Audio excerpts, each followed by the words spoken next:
Let us continue our videos with electronic commerce and how electronic commerce has transformed marketing. One of the biggest advantages of electronic commerce has been marketing. Marketing has used internet and its technologies to its full capacity and come out with various new methodologies to market products. So companies have been very successful in using these electronic commerce marketing tools. The simple reason is that internet provides new ways to identify customers and communicate with them. And there are lots and lots of different ways of doing these electronic commerce transformed marketing methodologies. One such way is what is called long tail marketing. So, long tail marketing refers to the strategy of targeting a large number of niche markets with a product or service. So it's mainly used by businesses that are dominated by a huge market leader. For example, most of us have shopped on Amazon, and you will have been recommended products by Amazon. That is long tail marketing. And Amazon actually not only provides this long tail marketing, but also they are considered as one of the top selling stores using these long tail marketing. Okay? A large number of brands are using this as a tool to get an edge over their rivals. The long tail keywords have a low search volume. The lower the search volume, the ranking potential is higher. Okay? And Amazon has done a wonderful job of using this long tail keywords. The next one is internet advertising formats. There are many internet advertising formats. Click advertising is one of them.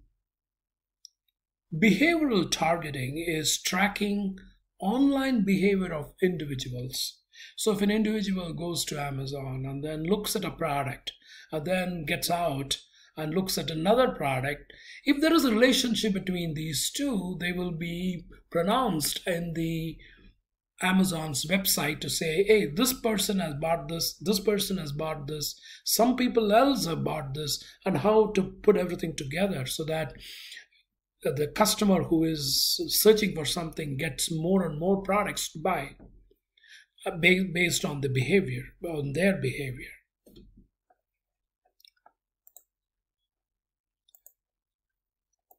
Programmatic ad buying refers to the use of software to purchase digital advertising as opposed to the traditional process of human negotiations and manual orders and so on and so forth.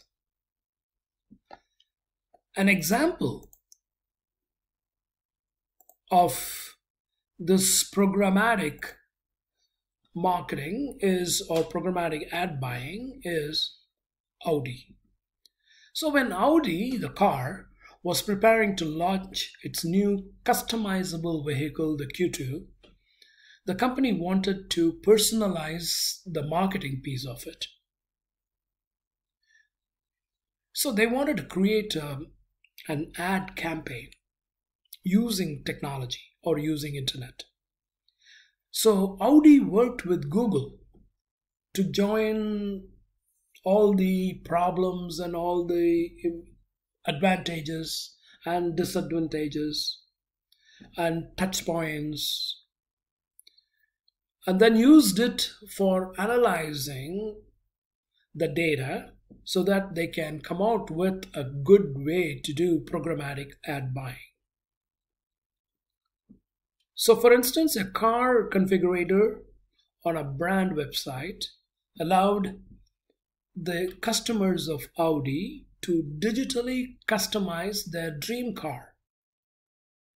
What they want, whether they want leather seats, whether they want heated steering wheels or cooler steering wheels, depending on where they are, so on and so forth. So this was to dynamically drive the creation of ads. So buying ads programmatically led to an average conversion rate 4 times higher than those bought using traditional methods for Audi. So Audi really came out very well using these programmatic ad buying. Native advertising, we all know this. All of us are familiar with it to an extent. This is a type of online marketing which is characterized by ad placements, and so that it is targeted and the value information is provided to a specified demographic. The native ads are placed usually very seamlessly within a website so that the customers don't get disrupted with their experiences.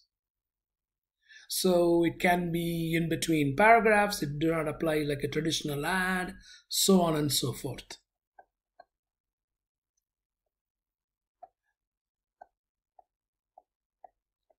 Content marketing, on the other hand, is a wider and very focused goal.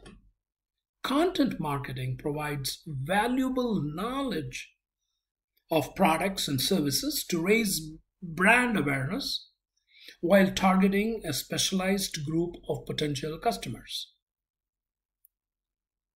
Okay?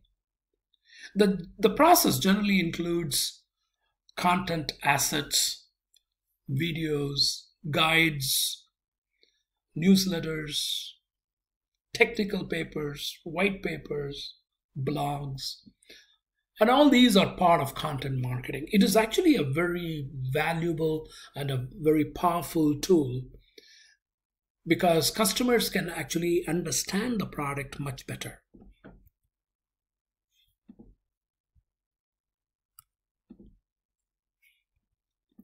So advertising networks such as DoubleClick works this way.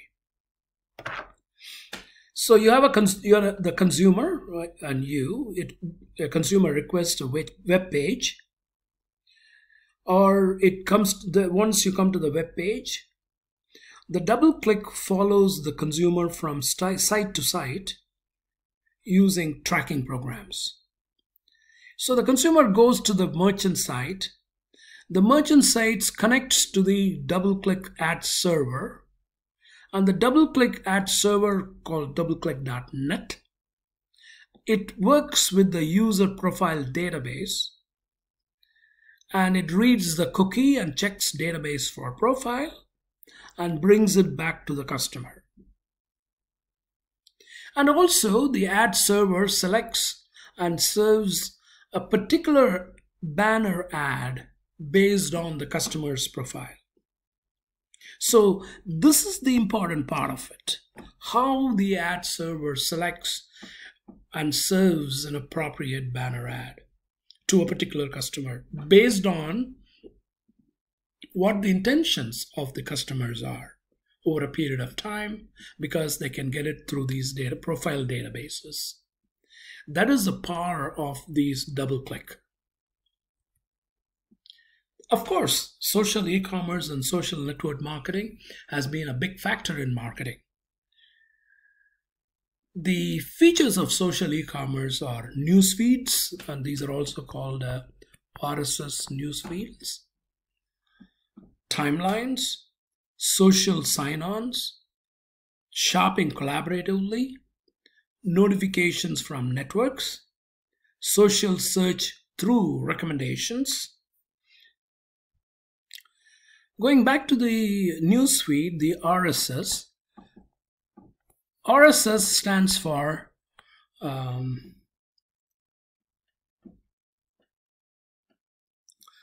really simple syndication. Basically, these files are read by a computer, and these files are called XML files. So you know what is HTML, and an extended version of the HTML is XML. So basically, XML can give you your own tags, your own methodologies of creating a particular product description. And these XML feeds are the basic RSS or really simple syndication feeds. These RSS are a web feed. It allows users and applications to access updates to websites in a very standardized computer readable format, which is the XML. Social network marketing looks at leveraging individuals' influence over others. So if you have a friend who is very good friends with you, and then that friend wants to send you some information about a particular product, you're going to say, oh yeah, he's my good friend and he knows what he's talking about, so maybe I should check into that. That is a kind of social network marketing power. You target a social network of people sharing similar interests and who seeks advice. For instance, the example is the Facebook has got this like button. So if I have 100,000 likes for a particular product compared to another product which has got 10 likes, I would rather go for this, right? That is the whole idea of these Facebook's like buttons. Social networks have huge audiences simply because it is going from peer to peer. It is going from one person to another, and one person has got many friends, and those many friends will have many friends, so it can grow exponentially. So social networks are very popular in marketing nowadays. Social networking tools include Facebook, LinkedIn, Instagram, Pinterest, LinkedIn, Yahoo, so on and so forth. There are social shopping sites that is also very popular nowadays. E-commerce has affected business-to-business transactions. In 2017, B2B almost ran up to $13.3 trillion. B2B e-commerce in 2017 in US is $6.3 trillion. Internet and networking helps automate procurement of various things for many companies. For example, GM wants to buy paper products, for instance. Ford wants to buy paper products, for instance. They can actually combine to come out with one particular marketplace where they can purchase or procure simple things like paper products. So internet and networking actually helps tremendously in automating this procurement. There are a variety of internet-enabled technologies. One of them we would like to talk, which is called EDI. EDI are standards. EDI stands for Electronic Data Interchange. This is the computer-to-computer exchange of standard transactions, such as invoices, purchase orders, etc. Every company defines its structure and information fields for electronic documents. And there are a lot of companies who are moving towards web-enabled private networks so that they can use EDI and they can share a lot of information. Let's talk about EDI in my next video.